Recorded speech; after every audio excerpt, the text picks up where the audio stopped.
Good morning students. हम लोग पढ़ रहे थे class 9th subject science chapter number 7 वर्गीकरण।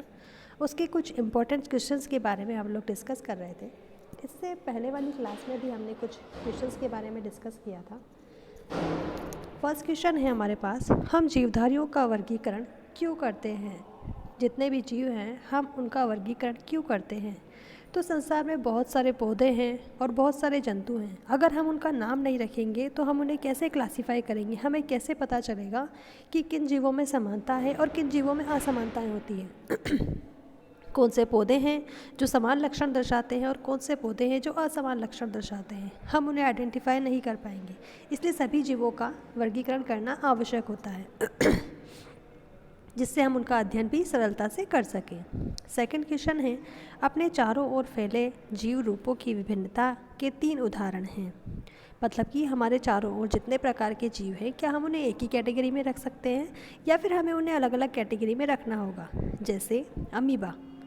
अमीबा इतना छोटा होता है कि हमें उसे सूक्ष्मदर्शी से देखना पड़ता है, जबकि जो ब्लू व्हेल होती है वो बहुत ज़्यादा बड़ी होती है। तो क्या अमीबा और ब्लू व्हेल का आकार एक जैसा होता है? नहीं होता। यानी कि वो दोनों जीवों में क्या होती है? असमानताएं होती है।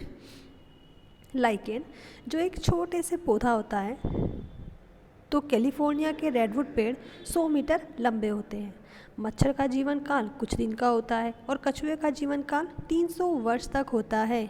इसका मतलब ये है कि इस पृथ्वी पर पाए जाने वाले सभी जीव एक समान नहीं होते, उनमें अलग अलग आकार की और अलग अलग विभिन्नताएं उपस्थित होती हैं। थर्ड क्वेश्चन है हमारे पास में, जीवों के वर्गीकरण के लिए सर्वाधिक मूलभूत लक्षण क्या हो सकता है? हम किस आधार पर जीवों को वर्गीकृत कर सकते हैं? क्या हम उनके निवास स्थान के आधार पर उनको वर्गीकृत कर सकते हैं या फिर हम उनकी कोशिकीय संरचना के आधार पर उनको वर्गीकृत कर सकते हैं? तो इसका आंसर है कोशिकीय संरचना, क्योंकि हर जीव की कोशिकीय संरचना अलग अलग होती है। कुछ जीव ऐसे होते हैं जो एक कोशिकीय होते हैं, जिनमें संपूर्ण कार्य सिर्फ एक ही कोशिका के द्वारा संपन्न किया जाता है, जबकि कुछ जीव ऐसे होते हैं जो बहुकोशिकीय होते हैं, जिनमें अलग अलग कार्य को संपन्न करने के लिए अलग अलग कोशिकाएं होती हैं। क्वेश्चन नंबर 4, जीवों के प्रारंभिक विभाजन के लिए किस मूल लक्षण को आधार बनाया गया? अगर हमें जीवों का विभाजन करना है, हमें जीवों को अलग अलग करना है, तो ऐसा कौन सा भौतिक लक्षण है जिसके आधार पर हम उन्हें अलग अलग रख सकते हैं? तो जीवों के स्थल, जल और वायु में रहने के आधार पर सबसे पहले हमने उन्हें क्लासीफाई किया था। वो जीव जो स्थल पर रहते हैं, हमने कहा वो स्तनधारी होते हैं। जो जीव जल में रहते हैं जलचर होते हैं, जो वायु में रहते हैं वो वायुचर होते हैं। इस आधार पर सबसे पहले हमने जीवों का वर्गीकरण किया था।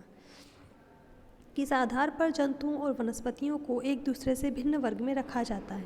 तो जंतुओं में भोजन ग्रहण करने के अनुसार और वनस्पतियों को भोजन बनाने की क्षमता के अनुसार हम एक दूसरे से अलग रखते हैं। जंतु जो होते हैं वो होते हैं विषमपोषी, जो अपना भोजन स्वयं नहीं बना सकते, लेकिन जो वनस्पति होती है, जो पेड़ पौधे होते हैं, वो स्वपोषी होते हैं। वो प्रकाश संश्लेषण की क्रिया के द्वारा अपना भोजन स्वयं बनाते हैं। तो इस आधार पर भी हम जीवों और वनस्पति को अलग अलग रख सकते हैं।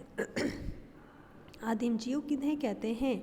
ये तथाकथित उत्तन्न जीवों से किस प्रकार भिन्न है? आदिम जीव यानी कि जो आदि मानव थे, जो हमसे पहले थे।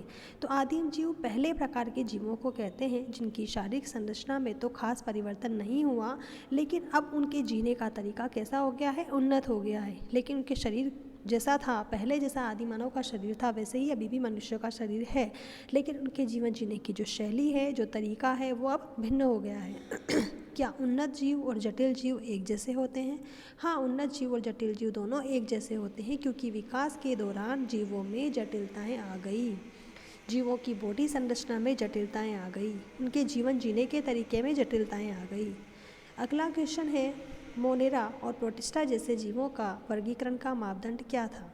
जब हमने व्हिटेकर का वर्गीकरण पढ़ा था, तो सबसे पहला जो वर्ग बनाया था उन्होंने, वो था मोनेरा।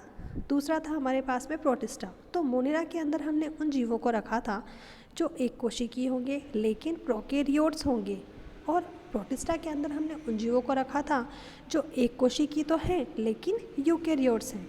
और प्रोकैरियोटिक और यूकैरियोटिक में अंतर हमने इससे पहले वाली जो चैप्टर था उसमें डिस्कस किया था कि जो प्रोकैरियोटिक होते हैं उनका केंद्रक अल्प विकसित प्रकार का होता है, उनमें केंद्रक झिल्ली और विभिन्न कोशिका अंगक भी अनुपस्थित होते हैं।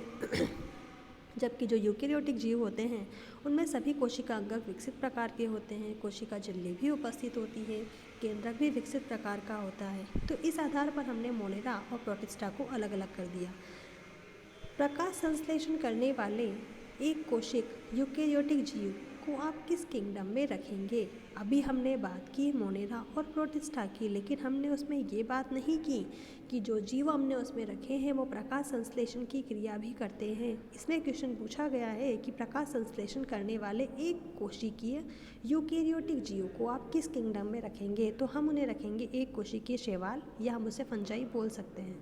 वर्गीकरण के विभिन्न पदानुक्रमों में किस समूह में सर्वाधिक समान लक्षण वाले सबसे कम जीवों और किस समूह में सबसे ज़्यादा संख्या में जीवों को रखा जाता है? तो सबसे कम समूह जो बनेंगे वो बनेंगे सबसे कम बनेंगे हमारे जाति में, स्पीसीज़ में, और सबसे ज़्यादा जो बनेंगे वो किंगडम में, क्योंकि एक किंगडम में हम बहुत सारी स्पीसीज़ को रखते हैं। तो इसका मतलब जातियाँ तो बहुत सारी होती हैं, जातियाँ बहुत सारी होती है, और एक किंगडम के अंदर हम सारी जातियों को इंक्लूड कर देते हैं, जबकि स्पीसीज़ क्या होती हैं? अलग अलग होती हैं। सरलतम पौधों को किस वर्ग में रखा गया है? तो सरलतम पौधों को हमने थैलोफाइटा में रखा है। टेरिडोफाइट और फेनेरोग्राम में क्या अंतर होता है? जब हमने क्लासीफाई किया था प्लांटी वर्ग का, तो सबसे पहला संघ हमने बनाया था उसके अंदर थैलोफाइटा, उसके बाद ब्रायोफाइटा, फिर टेरिडोफाइटा, फिर जिम्नोस्पर्म और लास्ट में एंजियोस्पर्म। ये हमने पौधों के विकसित क्रम के आधार पर ये संघ बनाए गए थे। अब टेरिडोफाइटा जो होते हैं, जितने भी प्लांट्स हैं जिनको हमने टेरिडोफाइटा में रखा है, उनमें जड़, तना, पत्ती और संवहन उत्तक पाए जाते हैं। संवहन उत्तक मतलब जाइलम और फ्लोएम। जाइलम जो जल का संवहन करते हैं, फ्लोएम जो भोजन का संवहन करते हैं। इनमें जननांग अप्रत्यक्ष होते हैं, बीज उत्पन्न करने की क्षमता नहीं होती, पर फेनेरोग्राम में जनन उत्तक पूर्ण विकसित होते हैं, विभेदित होते हैं। जनन की प्रक्रिया के पश्चात बीज उत्पन्न भी करते हैं। बीज के अंदर भ्रूण के साथ संचित खाद्य पदार्थ भी होता है, जिसका उपयोग भ्रूण के प्रारंभिक विकास और अंकुरण के समय होता है। ये हमने कुछ महत्वपूर्ण क्वेश्चन इस चैप्टर के डिस्कस किए हैं। आगे भी हम और क्वेश्चंस लेकर के आएंगे इस चैप्टर से रिलेटेड जो इम्पोर्टेंट हैं, जिसके बारे में हम कल डिस्कस करेंगे। Thank you.